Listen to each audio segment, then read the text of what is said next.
اللہ کے رسول صلی اللہ علیہ وسلم نے اس کے متعلق رہنمائی کی ہے۔ ان فتنوں سے حفاظت کا سب سے بڑا ہتھیار اللہ رب العالمین کا تقویٰ ہے، اللہ رب العالمین کا خوف اور ڈر ہے، اس کی خشیت ہے۔ وَمَن يَتَّقِ اللَّهَ يَجْعَل لَّهُ مَخْرَجًا وَيَرْزُقْهُ مِنْ حَيْثُ لَا يَحْتَسِبُ۔ اللہ رب العالمین کا ارشاد ہے کہ جو اللہ رب العالمین کا تقویٰ اختیار کرتا ہے، اللہ رب العالمین ایسے بندوں کو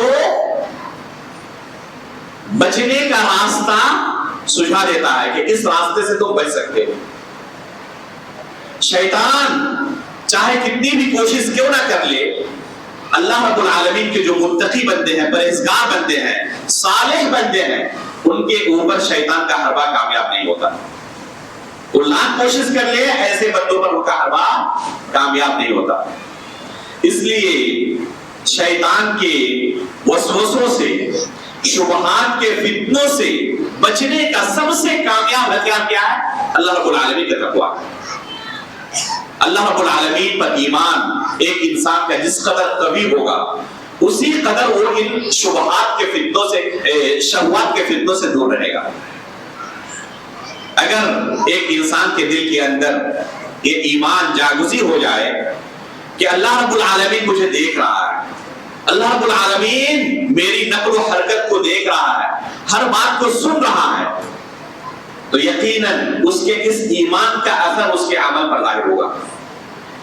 ایک انسان کا توکل اللہ رب العالمین پر جس قدر ہوگا، اس کے عمل کے اندر اس توکل کا اثر ظاہر ہوگا۔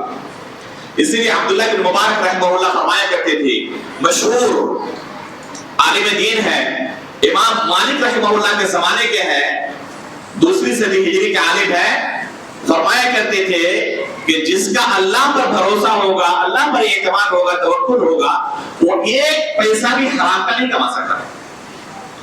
تو شبہات کے، شہوات کے فتنوں سے بچنے کا سب سے کامیاب ہتھیار کیا ہے؟ اللہ رب العالمین پر ایمان لانا، اللہ رب العالمین پر بھروسہ کرنا، اللہ رب العالمین کی جنت کی لالچ اپنے دل کے اندر پیدا کرنا، جہنم سے بچنے کا خوف دل کے اندر پیدا کرنا، خوف ہو، خشیت ہو، اللہ رب العالمین کی جنت کی رغبت ہو، تو انسان اس طرح کے گناہوں سے اپنے آپ کو بچا لیتا ہے۔ اگر کسی وقت شیطان کے چکر میں پڑ کر اس سے لغزش ہو بھی جائے تو فوراً وہ پلٹ کے آ جاتا ہے، وہ اپنا محاسبہ کرتا ہے، دن میرا برا ہی گزرا ہے، اس میں نے اللہ رب العالمین کی کتنی اطاعت و فرما برداری کی اور دن بھر میں نے کتنی گناہیں کی۔ پھر اللہ رب العالمین کے سامنے وہ لرز جاتا ہے، کانپتا ہے، دل کے اندر ایمان کی جو کیفیت ہے وہ بدل جاتی ہے، ایمان کے اندر کمی اور زیادتی ہوتی ہے، تو پھر اس طرح سے وہ شہوت کے فتنوں سے دور رہتا ہے۔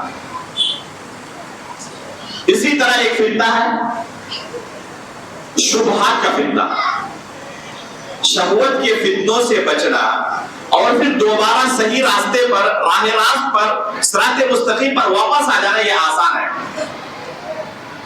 اگر کوئی شخص جھوٹ بولنے کی بیماری میں مبتلا ہے، کوئی غیبت کے مرض میں مبتلا ہے، کوئی چوری کرنے، نعوذ باللہ من ذالک، شراب پینے، والدین کی نافرمانی کرنے اور اس طرح کے بے شمار گناہوں کے اندر مرتکب ہے، ملوث ہے، تو ان گناہوں سے توبہ کر کے راہ راست پر آ جانا اس کے لیے آسان ہے، بنسبت اگر کسی کے دل کے اندر شبہات کے فتنے داخل ہو جائے۔ انسان کے اندر اگر شبہات داخل ہو جائے اس کے دل کے اندر، تو پھر دوبارہ اس کا صحیح راستے پر پلٹ آنا، صراط مستقیم کی طرف واپس آ جانا بہت مشکل ہے۔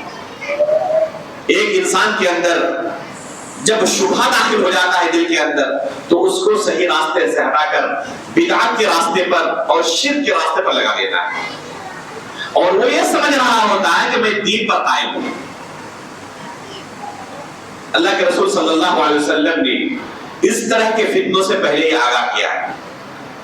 نبی صلی اللہ علیہ وسلم اپنی آخری زندگی کے اندر صحابہ اکرام کے سامنے فرماتے ہیں کہ یہود 71 فرقوں کے اندر تقسیم ہو گئی تھی، ان میں سے سب کے سب جہنمی ہیں سوائے ایک فرقے کے جو اپنے نبی کے ساتھ تھے. نصارہ کی بات جہاں تک ہے تو یہ اس سے بھی ایک زیادہ 72 فرقوں کے اندر تقسیم ہو گئے, اور میری یہ امت 73 فرقوں کے اندر تقسیم ہو جائے گی. ان میں سے سب کے سب جہنمی ہیں, کلھا فی النار الا واحدہ. صحابہ نے پوچھا کہ اللہ کے رسول وہ کون سی جماعت ہے جو نجات یافتہ ہے؟ تو اللہ کے رسول نے کیا فرمایا؟ ہم ما کان علیہ انا الیوم واصحابی, آج میں اور میرے صحابہ اکرام جس عقیدہ و منہج پر قائم ہیں, جو بھی اس منہج پر ہوگا, جو بھی اس عقیدے پر ہوگا, وہ نجات پانے والوں میں سے ہوگا. اللہ کے رسول صلی اللہ علیہ وسلم نے پہلے یہ پیشن گوئی کر دی کہ میری اس امت کے اندر فتنے رونما ہوں گی, اس قدر فتنے رونما ہوں گے, اس قدر ہوں گے کہ ان کی تعداد کہیں زیادہ ہوگی. 72 فرقے ایسے ہوں گے جو سب کے سب جہنمی ہیں, جہنم کی طرف دعوت دینے والے ہیں, اور حق کے اوپر قائم رہنے والے کتنے ہیں؟ بہت تھوڑے سے.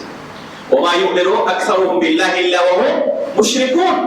اللہ رب العالمین نے قرآن کریم کے اندر فرمایا ہے کہ اکثر و بیشتر اللہ پر ایمان لانے والوں کی حالت یہ ہے کہ وہ شرک کے اندر گرفتار ہے.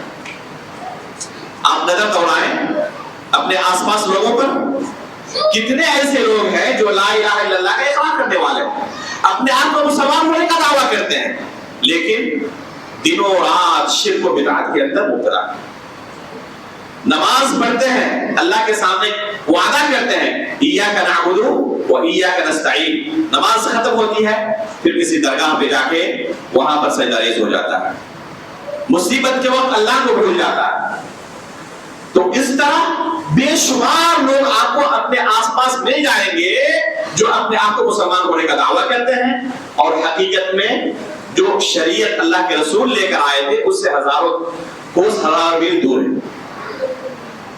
تو اس طرح نبی صلی اللہ علیہ وسلم نے پہلے ہی پیشین گوئی کر دی تھی کہ میری اس امت کے اندر فتنے اس قدر پیدا ہوں گے. حذیفہ بن یمان رضی اللہ تعالی عنہ, یہ صحابی رسول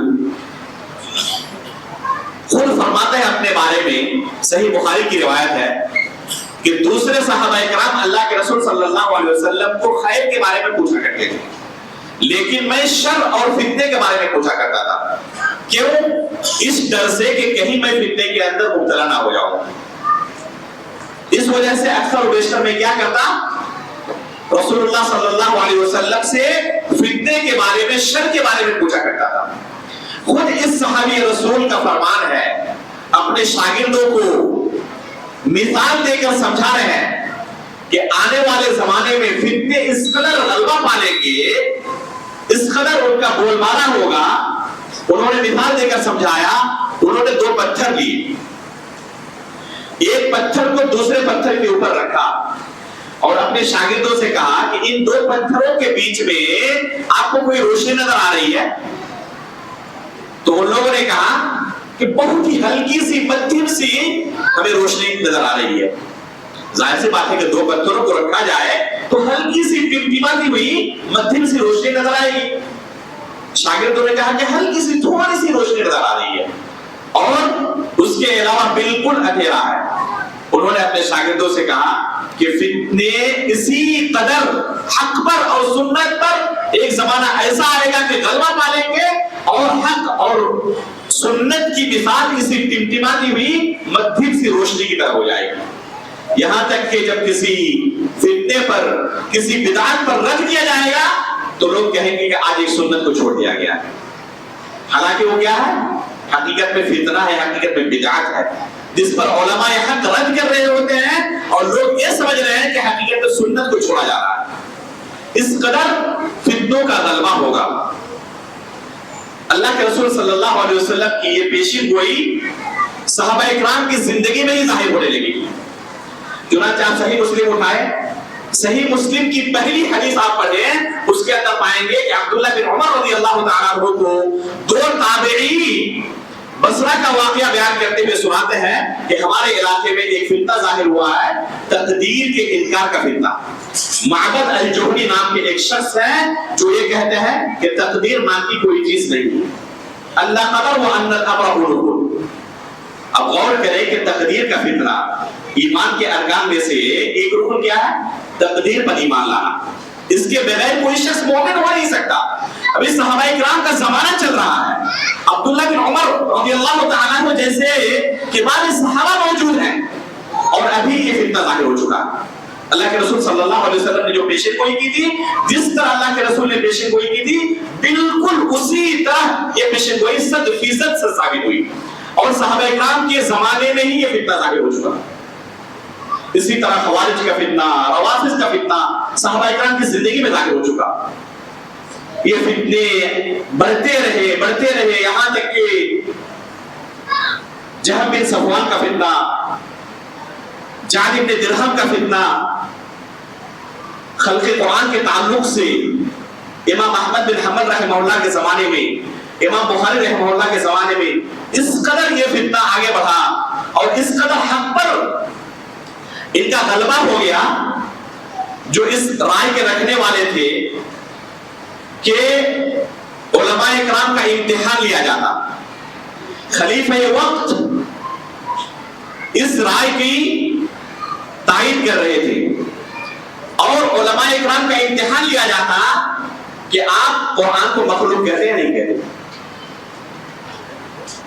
اللہ کے رسول صلی اللہ علیہ وسلم کی واضح حدیث ہے, شریعت بالکل اس سلسلے میں واضح ہے کہ اللہ رب العالمین صفت کلام سے متصف ہے. جب چاہتا ہے کلام کرتا ہے. قرآن اللہ رب العالمین کا کلام ہے, اللہ رب العالمین کی صفت ہے, یہ مخلوق نہیں ہے. اللہ رب العالمین کے کلام کو مخلوق کہنا کفر ہے. لیکن یہ فتنہ اس قدر زور پکڑا کہ اکثر و بیشتر علماء نے جان بچانے کے لیے توریہ کیا, اور انہوں نے بادشاہ وقت کی عذاب سے اور ان کی سزا سے بچنے کے لیے بظاہر اس کا اقرار کر لیا. اور ہماری شریعت میں اس کی گنجائش ہے, الا من اکرہ وقلبہ مطمئن بالایمان.